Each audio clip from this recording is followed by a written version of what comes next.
안녕하세요. 로우메이텍 고우진입니다. 지금 이 시간에는 서버엔 데모 시 장비를 처음 사용하시는 분들을 위해서 빠르게 문제를 해결하는 방법을 설명드리도록 하겠습니다.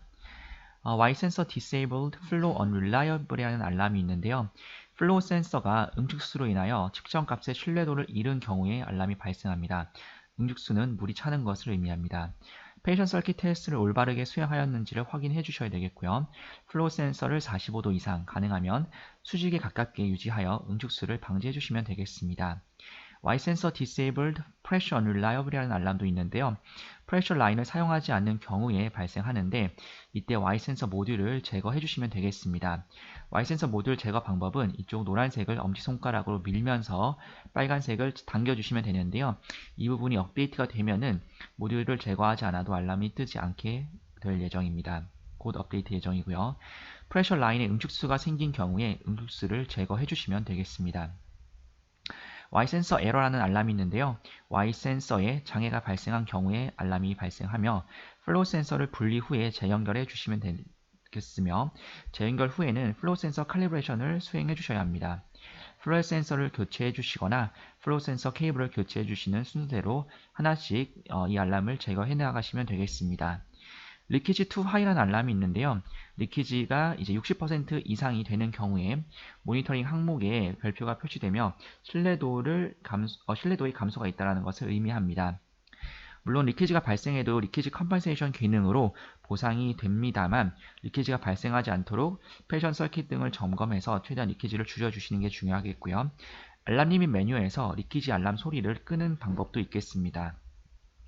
중요한 것은 PB 잘 유지가 되는지를 확인해 주시는 것이 가장 중요하겠고요. 그리고 EDI cat error라는 메시지가 있는데요. 알람이 있는데요. 라바 모드에서만 뜨는 알람이고요. 이 알람이 발생한 경우에는 이 EDI cat을 분리 후에 재연결을 한번 해보시고요. 그래도 지속적으로 이 알람이 뜨는 경우에는 EDI cat을 교체해 주시면 되겠습니다. 이 Oscillation Frequency Inconsistent라는 알람이 있는데요. HF4에서만 발생하고요. 전달된 빈도, 즉 frequency가 설정된 빈도 범위를 벗어났을 때 뜨는 알람입니다. 패션 서킷이 꼬였거나 막힌 경우에 혹은 P민이 너무 낮은 경우에 뜰 수가 있는데 그렇다기보다 이제 가장 중요한 것은 이 패션 서킷 내 응축수가 생기거나 아니 혹시 NO 장비를 사용할 경우 이 NO 장비와 벤틸레이터 사이에 서킷을 쓰잖아요. 그 서킷에 응축수가 많이 생긴 경우에 이 알람이 빈번하게 발생할 수 있기 때문에 응축수를 제거해 주시면 해결이 됩니다. 또한 인공호흡기 설정 및 환자 상태를 확인해서 인공호흡이 잘 되고 있는지도 확인해 주시면 되겠습니다. 다음으로는 Pressure Amplitude High라는 알람인데요. 측정된 Amplitude Pressure가 너무 높은 경우입니다. 인공호흡기 설정 및 환자 상태 확인해 주시고 서킷 내 응축수 및 NO 장비와 벤틸레이터 사이에 그 서킷도 반드시 확인해 주시면 되겠습니다. 거의 대부분 이쪽에 있는 응축수 때문에 발생하기 때문에 꼭 확인해 주시면 되겠고요. Y Pressure Deviation이라는 알람이 있습니다. 프레셔 라인이 연결되지 않거나 막히거나 꼬인 경우에 이 장비 내부 센서와 그리고 프레셔 라인이 있는 그쪽 센서에 두 가지 센서에 센서링 되는 값이 차이가 생겨서 발생하는 알람인데요. 프레셔 라인 내부의 응축수를 제거해 주시거나 꼬이지 않게 유지를 해 주시는 것이 중요하겠습니다. 볼륨 딜리버리 is restricted라는 알람이 있는데요. 셋 타이달 볼륨이 프레셔 어퍼 리밋으로 인하여 도달하지 못하는 경우입니다. 즉 저희가 설정된 타이달 볼륨이 있는데 그것을 전달하려고 프레셔를 당연히 올리죠. 인공호흡기는. 그런데 이 프레셔 어퍼 리밋이 가로막기 때문에 더 이상 프레셔를 올리지 못해서 타이달 볼륨이 다 전달이 안 될 때 발생하는 알람이고요. 프레셔 타임 모드에서 주로 발생하는데 이제 이 VTI 리밋 때문에도 발생을 합니다. 그러니까 이 두 가지 리밋 때문에 발생하기 때문에 리밋을 잘 확인해 주시면 되겠고요. 환자의 상태나 또 PIP 등도 잘 확인해 주시면 되겠습니다. Pressure Delivery is Restricted라는 또 알람이 있는데 Inspiratory Flow가 Upper Limit, 즉 분당 33리터에 도달하는 경우에 이 알람이 발생할 수 있습니다. 예전에 서브 Y나 다른 장비 같은 경우에는 Inspiratory Flow Overrange라는 알람이 있는데요. 마찬가지인 알람입니다. 그래서 리키지가 혹시 생겼을 때도 발생할 수 있기 때문에 리키지 여부나 벤틸레이터 세팅, 흡기 시간 RR 등 전반적으로 다 확인해 주셔서 초기에 플로가 너무 높은 이유를 찾아서 해결해 주시면 되는데 해결이 어려운 경우에 전화 문의해 주시면 되겠습니다. Patient Circuit Test Not Performed라는 알람이 있는데요. 사실 알람이라기보다는 이제 메시지에 가까운데 이 메시지가 뜨는 경우에 Patient Circuit Test가 올바르게 수행되어 있는지 확인해 주시고 안 되었다면 올바르게 수행해 주시면 되겠습니다. 다음으로는 NIV 나바나 나잘 CPAP 사용 시에 서킷에 따라서 이 튜빙을 다르게 사용하셔야 되는데 게팅겟 서킷과 피셔 앤 페이켈 그리고 드래거 세 가지 서킷에 대해서 설명드리도록 하겠습니다.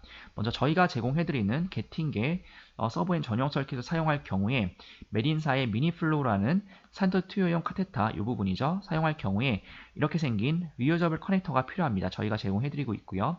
커넥터 이쪽으로 연결해주게 되면 메딘사의 미니플로우를 연결해 주실 수가 있는 거고요.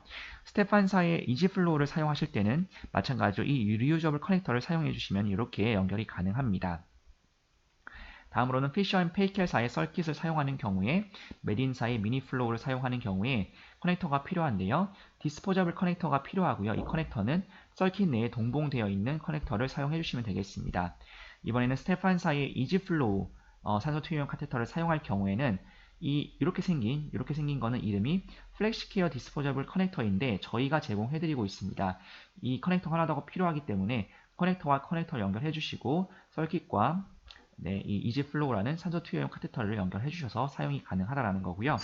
만약에 이 메딘사나 스테판사의 이 미니플로우나 이지플로우를 사용하는 경우가 아니라 드래거의 나잘 튜빙, 마찬가지로 산소 투여용 카테터만 있는 병원이라면 서킷도 드래거 페이션 서킷을 사용해 주시면 되는데요. 서킷과 인공호흡기 연결하실 때 이렇게 생긴 리유저블 커넥터가 필요합니다. 저희가 제공해드리고 있겠고요. 흡기구와 호기구 사이에 각각 하나씩 연결해 주시면 되는데 필터를 사용할 경우에는 이쪽 아래쪽에 연결해 주시면 되겠고요. 필터는 일회용인데 이 커넥터는 리유저블이기 때문에 반드시 리유저블은 소독 후 재사용해 주시면 되겠습니다. 마지막으로 에어로젠 솔로 네뷸라이저 사용하는 방법인데요. 휴미디파이어 챔버 쪽에 설치해 주시면 되겠고요. 흡기구와 물통 사이에 이렇게 연결해 주시면 되겠습니다. 흡기구에서 물통으로 가스가 전달되는데 그쪽에 연결해 주시고 케이블을 꽂아 주시면 되겠고요. 사용하시다 보면 네뷸라이저 디스커넥티드라는 알람이 발생할 수 있는데요. 이 알람이 일시적이라면 육안으로 약물이 분사되는 것을 확인한 뒤에 계속 사용해 주시면 되겠고 지속적으로 이 알람이 발생한다면 네뷸라이저 케이블 머리 부분을 잡고 부드럽게 뺀 뒤에 다시 연결해 주셔서 이 알람이 이제 발생하지 않는지를 확인해 주시면 되겠고요. 계속해서 발생한다면 네뷸라이저 케이블을 교체해 주시면 되겠습니다. 이렇게 간단하게 설명을 드렸고요. 이 외의 부분은 빠르게 전화로 문의해 주시면 저희가 더 신속하게 상담해 드리도록 하겠습니다. 감사합니다.